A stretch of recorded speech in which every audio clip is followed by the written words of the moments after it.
திண்டுக்கல்லில் மொகரம் பண்டிகையை முன்னிட்டு புலி வேடமிட்டு நேர்த்திக்கடன் செலுத்திய இஸ்லாமியர்கள்.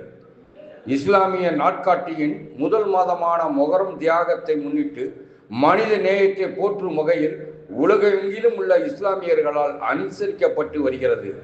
இது நபிகள் நாயகத்தின் பேரன் இமாம் ஹுசைனின் தியாகத்தை நினைவு கூறும் நாளாக தமிழகத்தில் மத நல்லிணக்கத்தை குறிக்கும் வகையில் கொண்டாடப்படுகிறது. மொகரம் இஸ்லாமியர்களின் மிகவும் புனிதமான மாதங்களில் ஒன்றாகும். அல்லாவின் புனித மாதமாக கருதப்பட்டு வருகிறது.